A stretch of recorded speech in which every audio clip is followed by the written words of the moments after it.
এই কথাগুলো আপনি আমাকে কেন বলছেন? হ্যাঁ, আপনার যা ডিমান্ড আপনি আমার মা বাবাকে কি বলুন না, জান না তারা তাদের গায়ের রক্ত বিক্রি করে আপনার ডিমান্ড ফুলফিল করবে, আমি বলে দিচ্ছি আপনাকে।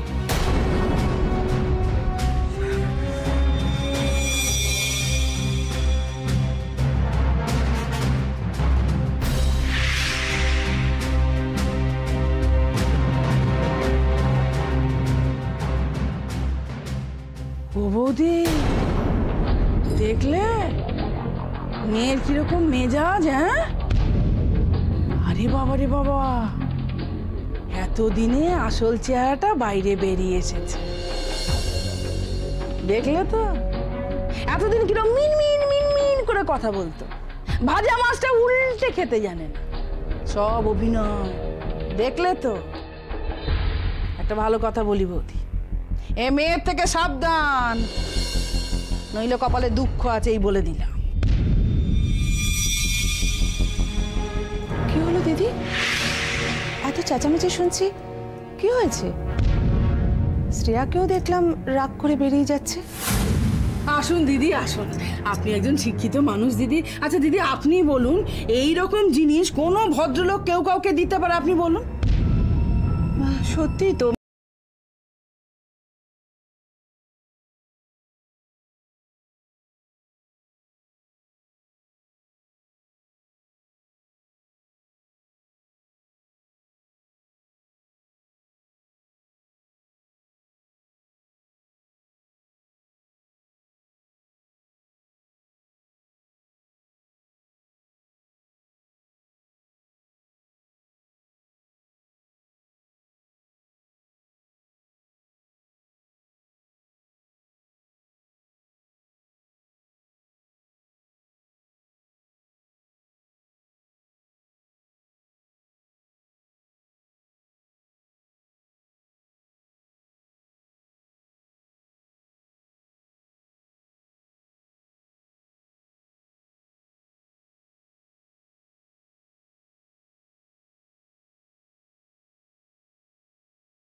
আন্ডারস্ট্যান্ডিং থাকবে না, বোঝাপড়া থাকবে না, তাহলে তো আমি বোধ হয় দোষ এনারও দিদি। তোরা তো কিসের ভয় রে? ছেলের বউকে এত তেল মেরে চলবি কেন? হ্যাঁ, আমার দাদা কি ফুটো কলসি নাকি? বৌদিকে তো ছোটবেলা থেকে চিনি, সারাক্ষণ গায়ে হাওয়া লাগিয়ে ঘুরে বেড়াচ্ছে, অকম্যের ঢেকিয়া। দাদা তো ওর রূপে মজে গিয়ে বিয়ে করেছিল, কোনোদিন কুটোটা ভেঙে দুটো করে। এখন ছেলের বউ এসছে না, তার ঘাড়ে বন্দুক রেখে নিজে গায়ে হাওয়া লাগিয়ে ঘুরে বেড়াচ্ছে। সেই তো, সেটাই তো মুশকিল। বড় লোকের মেয়ে আনলে মুখে ঝামা ঘষে দিত, তাই গরিব ঘরের মেয়ে এনেছে। কষ্ট লাগে আমার দাদাটাকে দেখে, সে তো আমার রক্তের জিনিস বলুন। তবে একটাই সান্ত্বনা যে আমাদের বেআইয়ের কিন্তু টাকা পয়সার কোনো চিন্তা নেই। সেই জন্যই তো রূপুকে বোঝাই যে নিজের টুকু বুঝেন। বাবা আজ আছে কাল নেই, তুই তোর বাবাকে ঠকিয়ে নিচ্ছিস না। বাবা চোখ বোঝার আগে নিজের প্রাপ্যটুকু বুঝে নিবি। কি ঠিক বলেছি না বলুন? আচ্ছা, একটা খবর পাওয়া যেতে পারে? মানে আমি বলছিলাম যে ব্যবসাটা, মানে বেআইদের ব্যবসাটা কি ওনাদের একার নামে, নাকি ছেলেরও ভাগটাগ আছে? না মানে সেসব জানি না, ও তো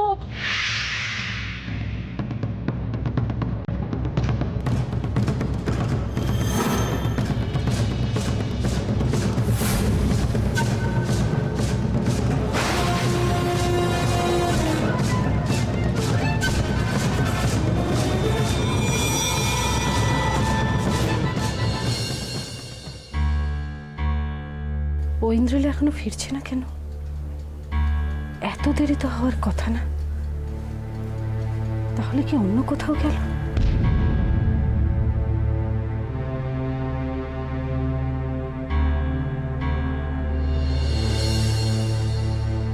না না, এভাবে সরাসরি জিজ্ঞাসা করলে ওনারা কিছু ভাবতে পারেন, কিন্তু খবরটা তো নেওয়া দরকার। রাস্তাঘাটে কত রকমের বিপদ আপদ হতে পারে।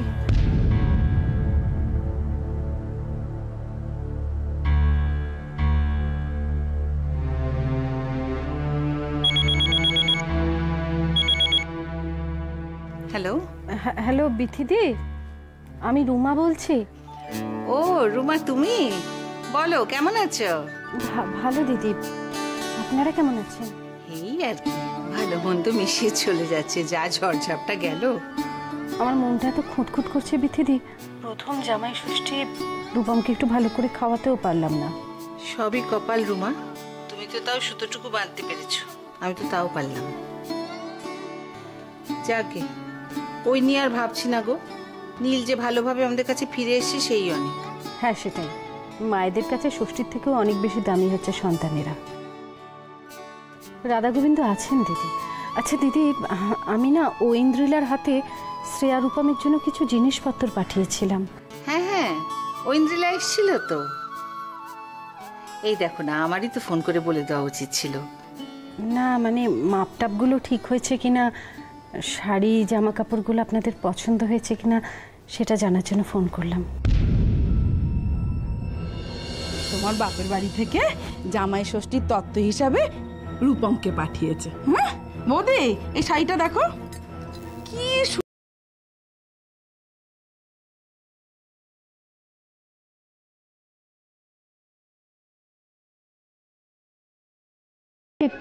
ওগুলো পছন্দ হয়েছে কিনা বললেন না তো? হ্যাঁ হ্যাঁ, খুব পছন্দ হয়েছে। আপনার গলাটা কিরকম লাগছে? শরীর ঠিক আছে তো দিদি? হ্যাঁ হ্যাঁ, শরীর ঠিক আছে। আসলে কি হয়েছে, বাড়িতে কিছু হয়েছে? না মানে মা, শ্রেয়াকে নিয়ে না আমি একটু চিন্তিত জানো। শ্রেয়ার কি হয়েছে? শরীর খারাপ? না না, সেরকম কিছু না। আমি আসলে চাইছিলাম যে শ্রেয়া যদি কয়েকটা দিন তোমাদের ওখান থেকে একটু ঘুরে আসে। আমাদের বাড়ি থেকে? দিদি কি হয়েছে একটু খুলে বলুন না, মানে আমি তো কিছু বুঝতে পারছি না। আরে না না, অত টেনশন করো না রুমা। আসলে কদিন ধরে দেখছি শ্রেয়া একটু আপসেট হয়ে রয়েছে, তাই আমার মনে হচ্ছিল যে তোমার কাছে কটা দিন ঘুরে আসতে পারলে হয়তো ওর ভালোই লাগতো। শ্রেয়া কি আসার ব্যাপারে কিছু বলেছে? না না না না, শ্রেয়া জানেই না। কথাটা আসলে আমারই মাথায় এলো। এবার আমি যদি কথাটা বলি তাহলে ও কিভাবে নেবে, তার থেকে তুমি বললে বেটার হয় না? না বিথিদি, শ্রেয়াকে আমি খুব ভালো করে চিনি। ওর মন খারাপ আছে বলে আমি যদি ওকে ডেকে পাঠাই তাহলে ও ঠিক বুঝে যাবে। আর ও যদি জানতে পারে যে আমরা দুজন আলোচনা করেছি এটা নিয়ে, তাহলে তো আর আসবেই না। তাহলে কি করা যায় বলো তো রুমা? মেয়েটা ওরকম মন মরা হয়ে থাকবে? কিছু হবে না বিথিদি, আমার মেয়েটা তো খুব অভিমানী, কোনো কারণে একটু অভিমান হয়েছে। আপনি তো ওর মায়ের মতো, আপনি ওর সঙ্গে খোলাখুলি কথা বলুন না, দেখবেন সব ঠিক হয়ে যাবে। যদি কিছু করার হয় আপনি সেটা করতে পারবেন, আমার সেটা বিশ্বাস। আচ্ছা দেখি তাহলে। ভালো থেকো, হ্যাঁ রাখি। হ্যাঁ বিথিদি, আপনারাও ভালো থাকবেন। ছাড়ছি।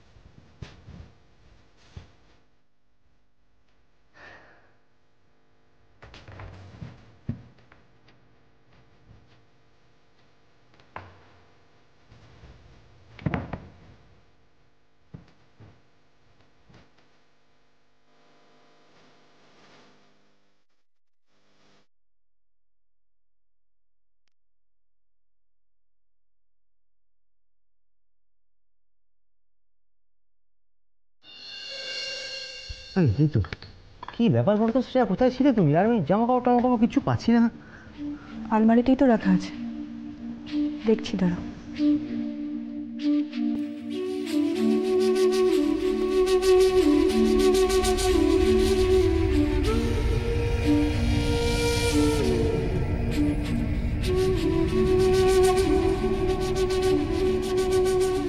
তোমার চারটা এখানে রেখে দিয়ে গেলাম, খেয়ে নিও।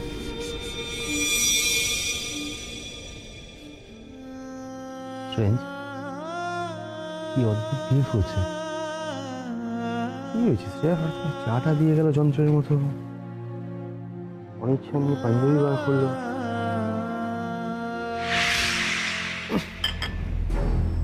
কি চাল একটু ছিঁড়ে। সন্ধ্যা,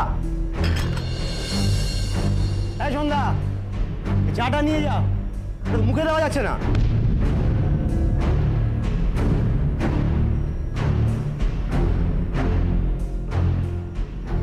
কি হয়েছে? এই শ্রেয়া, একটু চাটা বলতে দাও। এই চাটা চা না জল কিছু বোঝা যাচ্ছে না। এক ফোঁটা চিনি দেয়নি। তুমি জানো তো আমি একটু চিনিটা বেশি খাই। সবসময় তো অত মনে রাখা সম্ভব নয়। কে বেশি চিনি খায়, কে কম চিনি খায়, অত তো মনে থাকে না রূপম।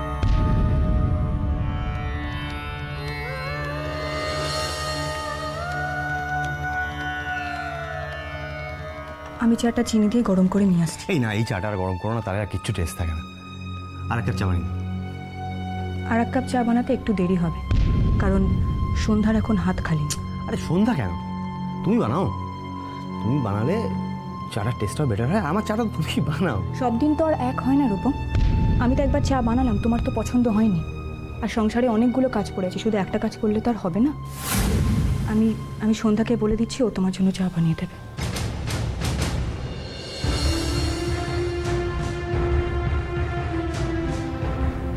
আশ্চর্য, কি হয়েছে কি শ্রী? চা বানানোর সময় নেই। রিয়েলি বেবিটা না নিজে থেকে একটা খবর দেয় না, অদ্ভুত।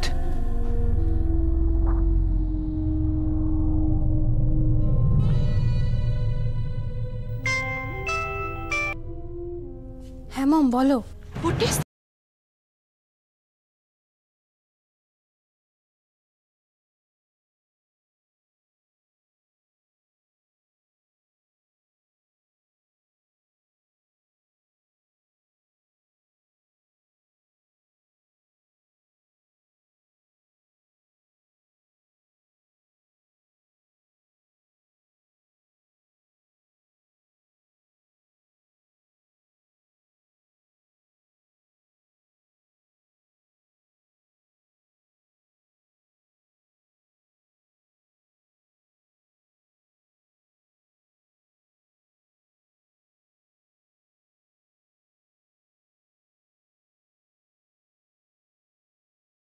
ওই তো রূপমদার পিসিমণি পূরবী আন্টির কাছে সবকিছু দিয়ে এসেছি। শিমনির কাছে? Oh my god baby, you are just incorrigible. কেন, রূপমের মার হাতে দিতে কি হয়েছিল তোমার? মম এতে এত বকাবকি করার কি আছে? তোমাকে তো বললাম আমার আন্টির সঙ্গে দেখা হয়নি। তার মধ্যে আমি খুব তাড়াহুড়োর মধ্যে ছিলাম। রূপমদার পিসিকে সামনে পেয়েছি, ওর হাতেই সবকিছু দিয়ে এসেছি। এতে প্রবলেমটা কি আছে মম? আছে প্রবলেম আছে। বুঝতে পারি না আমি তোমাকে, দিন বোকা হয়ে যাচ্ছে। এটা একটা কাছে বেবি। তুমি আফটার অল তোমার শ্বশুর বাড়িকে রিপ্রেজেন্ট করছো, আর পিসিমণিকে জাস্ট দুদিনের গিফট রূপমের মার হাতে দেওয়া উচিত ছিল তোমার। এতে এত কার্যের কি আছে? পিসিমণি তো রূপমদাকে দিয়েই দেবে জিনিসগুলো। আছে বেবি, তুমি বুঝবে না। না মম, আমি সত্যিই বুঝলাম না। একটা সামান্য গিফট, সেটা কার হাতে দিলাম না দিলাম কি ম্যাটার করে? সামান্য না অসামান্য সেটা তো ওগুলো খুললেই টের পাবে। এনিওয়ে বেবি, এরপর থেকে ভুলটা যেন না হয়। যার জিনিস যেখানে দেওয়ার কথা সেখানে দেবে, ওকে? বাই, আমি পরে কথা বলবো।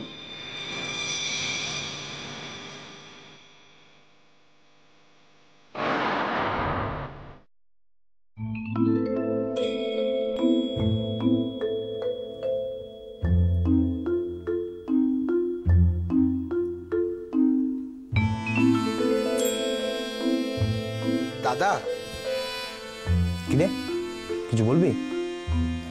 আগে ওই এই মাসের মাইনেটা। শ্রেয়া, কমলের মাইনেটা দেওয়া হয়নি? না। দিয়ে দাও, শুধু শুধু ফেলে রেখেছো কেন? কমল, তুমি টাকাটা বিকেলে নিতে এসো, আমি এখন ব্যস্ত আছি। বৌদি, মানে ওই কেরোসিন তেল কিনতে হবে, এক ফোঁটা তেল নেই, টাকাটা খুব দরকার।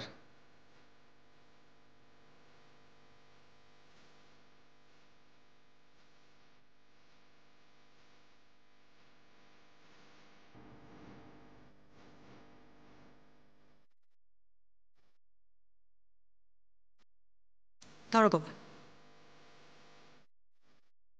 গুনে নাও। এতদিন এ বাড়িতে কাজ করেছি, কোনোদিন আর টাকা গুনে নিনি। কোনোদিন নাওনি বলে আজও নেবে না তার তো কোনো কথা নেই। গুনে নিতে বলছি, গুনে নাও।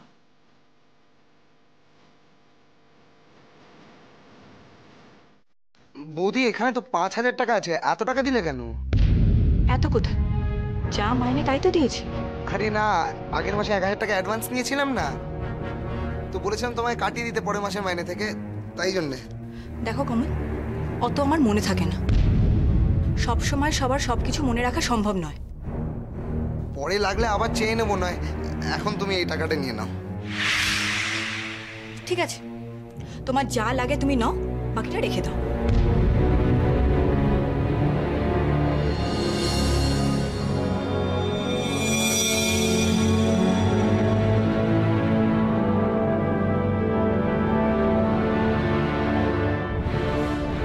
আসছি দাদা।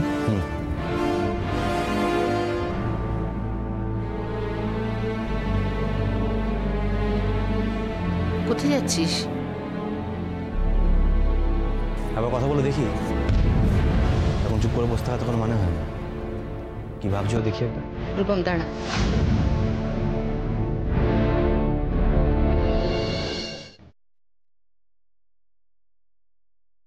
কেউ কিন্তু তোমার এই ভালো মানুষের কোনো কোনো মর্যাদা দেবে না। মানুষের যে ছোট ছোট অনুভূতিগুলো কোনো দাম নেই, কারোর কাছে কিচ্ছু দাম নেই।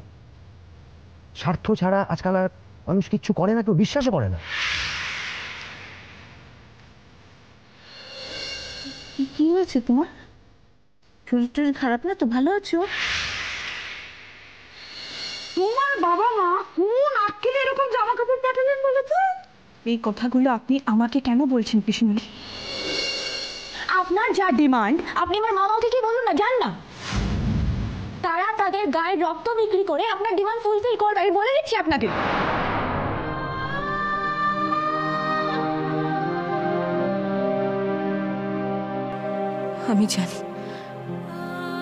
আমি জানি সবাই আমার উপর অসন্তুষ্ট। রূপম, মা, সবাই আমার ব্যবহারে অনেক কষ্ট পাচ্ছে, কিন্তু আমি কি করব? ইচ্ছে করে তো আমি করছি না।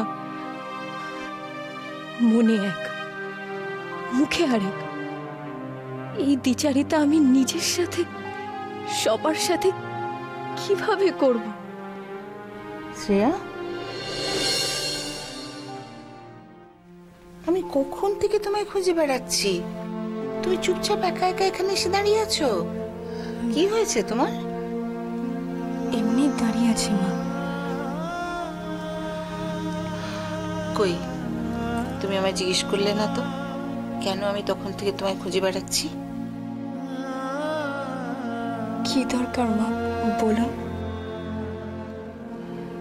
তোমার সাথে আমার কিছু জরুরি কথা আছে শ্রেয়া।